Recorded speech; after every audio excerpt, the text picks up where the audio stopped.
अकलूजचे रिक्षा चालक दानाने त्यांची मुलगी तृप्ती दानाने, काय म्हणजे तुमची मुलगी आज पोलीस झाली, कसा किती आनंद वाटतो किंवा काय तुम्ही केलं मुलांसाठी? आणि असं कधी वाटलं होतं की बाबा आपली मुलगी पोलीस वगैरे होईल, अधिकारी होईल? आम्हाला वाटलं होतं की जर मी ग्राउंड बघून प्रॅक्टिस बघून असं वाटत होतं की 100% पहिल्या प्रयत्नात यश मारणार. आणि माझा भाऊ आहेत ना, या भावाने भरपूर साथ दिली. मला आनंदीचा नाव आहे, त्याला खूप मदत केली. त्याच्यामुळं कोणी आमचं स्वप्न पूर्ण केलं. नक्कीच तृप्तीच्या वडिलांचे डोळे खरंच पाणवलेले आहेत. पडत्या काळात ज्या माणसानं मदत केलेली असते ना, त्याच्यावरून कधी विसरायचं नसतं.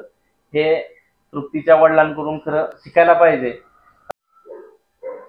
नमस्कार, टॉक 18 मराठीमध्ये आपल्या सर्वांचं स्वागत आहे. टॉक 18 मराठीच्या यशोगाथा कार्यक्रमामध्ये आज आपण माळशिरस तालुक्यातील अकलूज येथे आहोत. नुकत्याच पोलीस भरतीचे निकाल लागले आणि तृप्ती दानाने ही अकलूजची मुलगी आहे.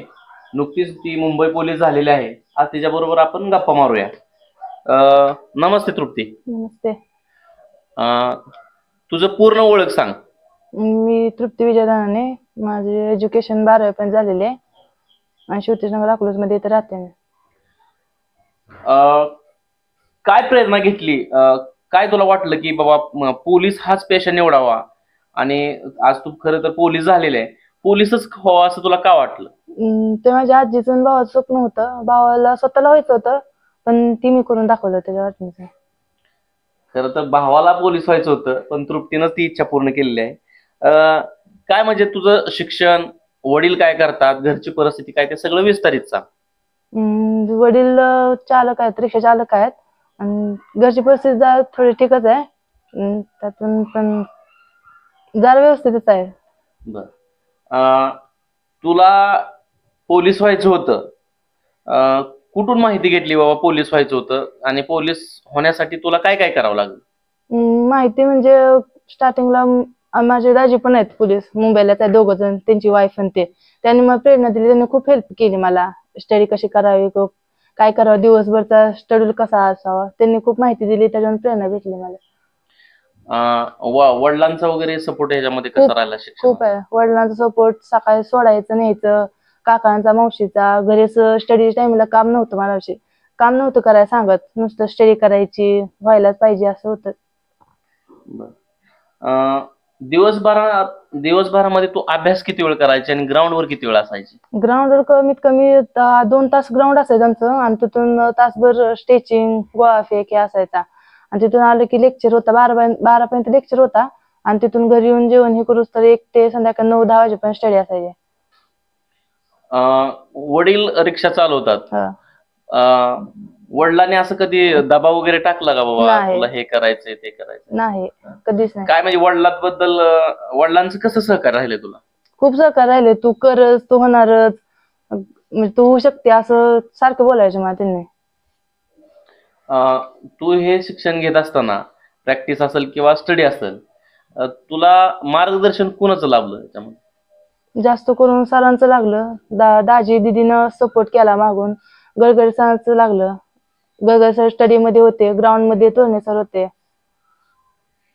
तोरणे सरांचा म्हणजे तोरणे सर किती वेळ स्टडी घ्यायचे? आणि स्टडी नव्हते, तोरणे सर स्टडी नव्हते घेत, गडगड सर स्टडी घेत होते. आणि त्यांनी मग घरी स्टडी सांगत होते, त्यांनी दिवसभर तास अभ्यास करा, हे तासभर घ्या, ते तासभर घ्या त्यांनी सांगायचे. आणि लेक्चर पण तेच घेत होते, गडगडे सर, मनोज गडगडे सर आहे ते.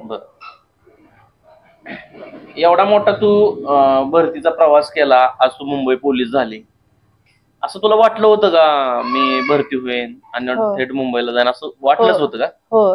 मग काय तुझ्या दाजींनी दीदींनी वगैरे तुला कोऑपरेट केलं, बरोबर आहे, परंतु ह्याच्या पाठीमाग तुझ्या आईचा, वडिलांचा जो सिंहाचा वाटा आहे तो पण आपल्याला नाकारता येणार नाही.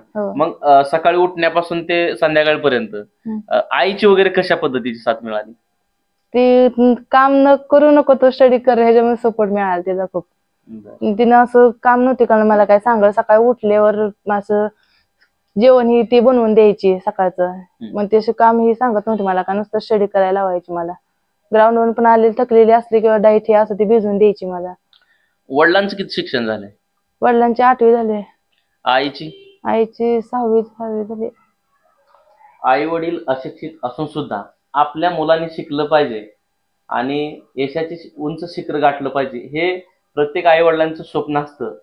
तेच मनाशी बाळगून तृप्तीनं सुद्धा चांगल्या प्रकारे अभ्यास केला आणि आज ती मुंबई पोलीस झालेली आहे. ज्या प्रकारे तू पोलीस झाली, पण तू ह्याच्यावरच थांबणार आहे का? भविष्यात काय वरच्या स्टेजच्या पोस्टेज वगैरे असतात, PSI किंवा पुढच्या ज्या पोस्टेज असतात, असं काय तुझ्या डोक्यात आहे का अभ्यास करून पुढे जायचं का ह्याच्यावरती हो. समाधान राहणार? नाही, पुढे जायचं. MPSC ची एक्झाम द्यायची, पुढे जाऊन ग्रॅज्युएशन कम्प्लीट करायचे. आता सध्या फक्त 12वी झाली, पुढे ग्रॅज्युएशन कम्प्लीट करायचे.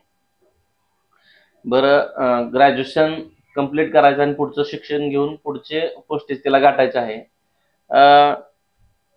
ज्या प्रकारे डॉक्टर बाबासाहेब आंबेडकरांनी एवढे हाल अपेष्टा सहन केल्या आणि शिक्षणाच्या एवढ्या डिग्री घेतल्या, अगदी पावाच्या तुकड्यावर त्यांना परदेशामध्ये सुद्धा दिवस काढावे लागले, आणि आता आपले आईवडील, आताच खरं तर आईवडील सपोर्ट करतात, आपले सगळे मित्र परिवार आपल्याला सपोर्ट करतो.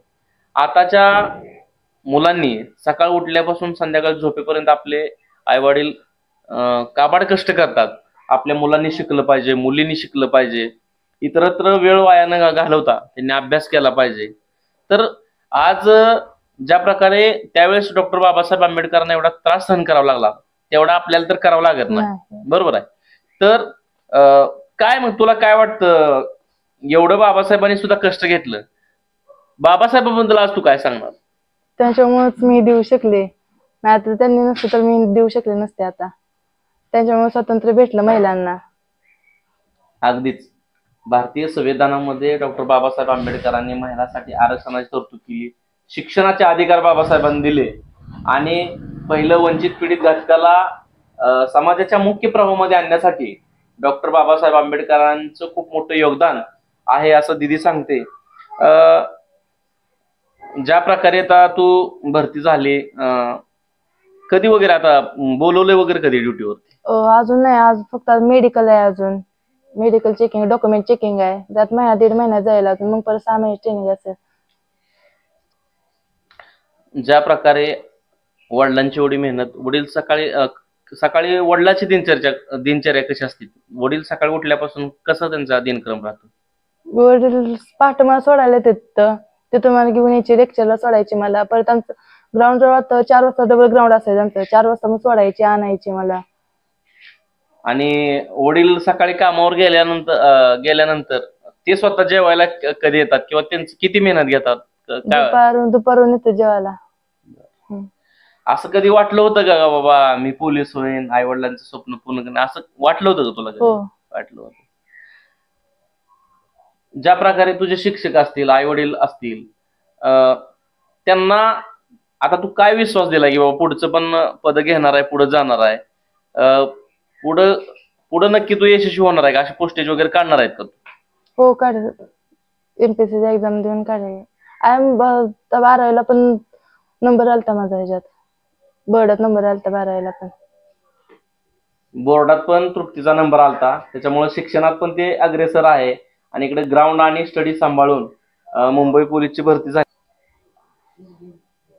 ज्या प्रकारे प्रत्येक आईवडिलांचं स्वप्न असतं की आपल्या मुलांनी शिकलं पाहिजे आणि महत्वाची पदाक्रांत केली पाहिजे, त्याच प्रकारे एक मनाशी ध्येय बाळगून बघा, कोण एखादा विद्यार्थी असेल, अडचणी सांगत असतो की मला हे नाही, मला ते नाही, मी नाही करू शकत, मला पुस्तकच नाहीत, मला गाडीच नाही कॉलेजला वगैरे, अशी आजच्या 5Gच्या जगातली मुलं भरपूर कारणं सांगतात. परंतु तृप्तीनं खरंच ठरवलं की आपल्याला काहीतरी बनायचं आहे आणि आईवडिलांचं स्वप्न साकार करायचं आहे. खरं तर काय म्हणजे आई वडिलांबद्दल तू काय सांगणार? वडील रात्रंदिवस रिक्षा चालवतात, कष्ट करतात खूप. त्यांचं स्वप्न पूर्ण करायचं होतं. त्या काळात त्यांनी खूप स्वप्न बघितले, त्या स्वप्नाची चीज झाले. आता आई वडिलांनी जे स्वप्न बघितलं त्या स्वप्नाचं कुठेतरी चीज झालंय असं तृप्तीला वाटतंय. या ठिकाणी 12वी झाल्यानंतर तिनं ह्याची प्रॅक्टिस केली, स्टडी केला आणि आज तिचं सिलेक्शन झालंय. आपण आपल्या चॅनलच्या माध्यमातून तिला शुभेच्छा देऊ. भविष्यातल्या प्रत्येक येणाऱ्या परीक्षेसाठी शुभेच्छा देऊ.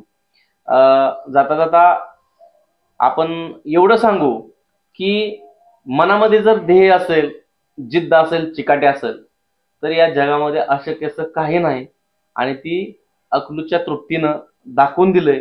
कमी काळामध्ये अतिशय कुठल्याही प्रकारचं स्ट्रॉंग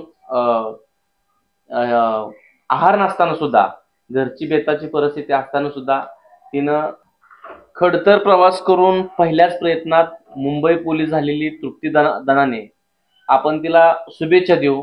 भविष्यातल्या येणाऱ्या तिच्या प्रत्येक परीक्षेसाठी, प्रत्येक आव्हानासाठी आपण शुभेच्छा देऊ.